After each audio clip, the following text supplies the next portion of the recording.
आज की वीडियो बहुत ज़्यादा मुफीद होने वाली है क्योंकि हमारे पाकिस्तान के अंदर मोस्टली लोग जब सुबह सवेरे उठते हैं और अपना मुंह धोते हैं तो उनको एलर्जी हो जाती है, और कुछ ऐसे लोग होते हैं जो अपने कमरे से बाहर निकलते हैं तो उनको एलर्जी हो जाती है, या फिर उनको जो है वो किसी पॉलन या डस्ट पार्टिकल से जो है वो एलर्जी हो जाती है।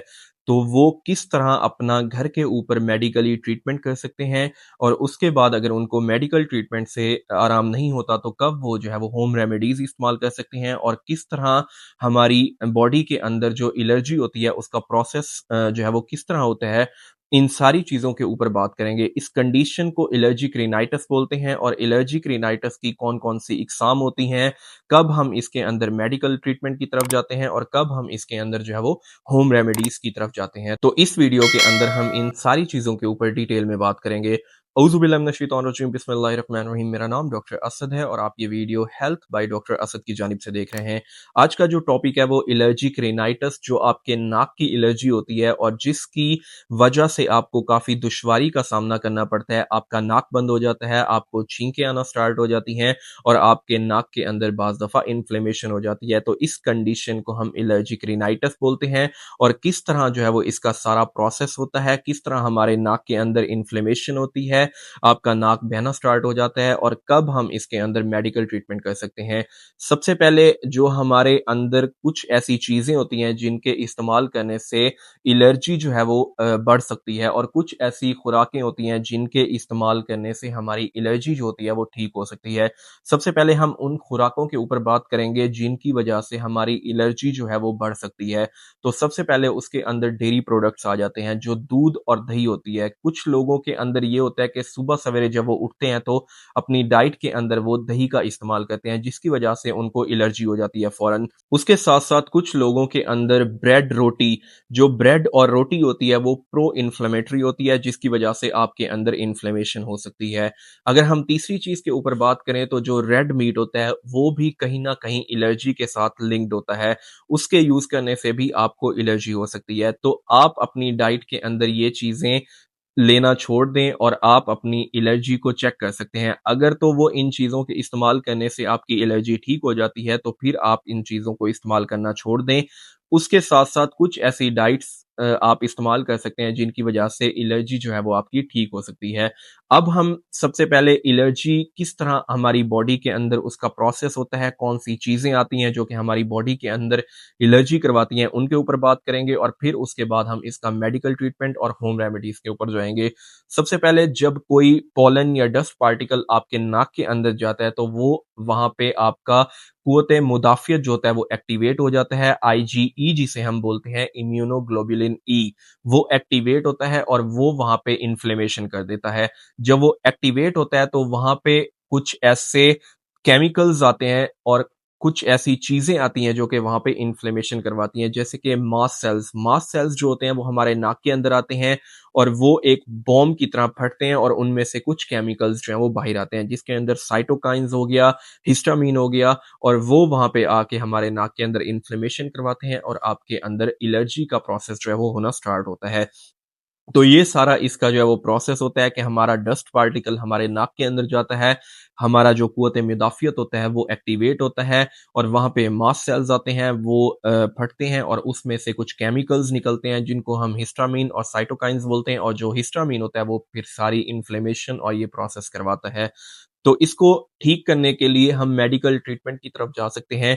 मेडिकल ट्रीटमेंट में सबसे पहले जो चीज़ आपने इस्तेमाल करनी है वो आपने जब भी बाहर जाना है तो आपने उसके अंदर मास्क इस्तेमाल करना है, ताकि आपके अंदर जो डस्ट पार्टिकल्स जा रहे हैं और जो आपके अंदर एलर्जी का बाइस बन रहे हैं तो उनको सबसे पहले हमने रोकना है। आप जब भी बाहर जाएँ आप अपने अंदर जो है वो फेस मास्क का इस्तेमाल करें। उसके बाद आपके अंदर जो है वो हिस्टामीन जो है वो एलर्जी का बाइस बनता है, इन्फ्लेमेशन करता है कॉज़, तो उसके लिए हमने एंटी हिस्टामीन जो है वो टैबलेट्स इस्तेमाल करनी है, जो कि हमारी एलर्जी की अद्वियात होती हैं।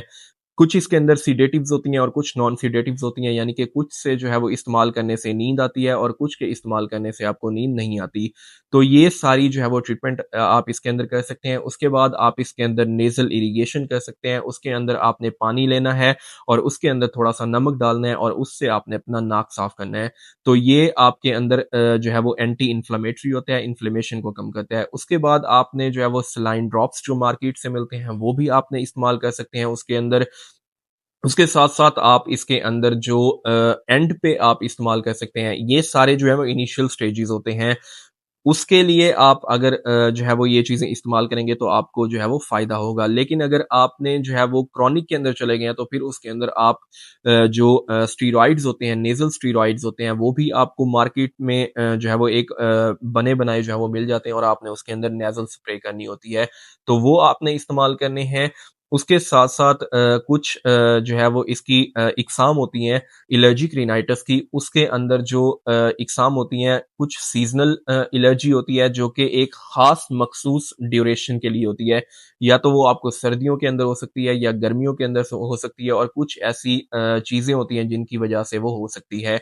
लेकिन उसके अलावा कुछ एक टाइप होती है क्रॉनिक एलर्जिक रिनाइटिस जो आपको सारा साल रहती है और उसकी जो सिम्पटम्स होती हैं वो आपके अंदर जो है वो वक्फे-वक्फे के साथ जो है वो चलती रहती हैं। तो उस कंडीशन को हम क्रॉनिक एलर्जिक राइनाइटिस बोलते हैं।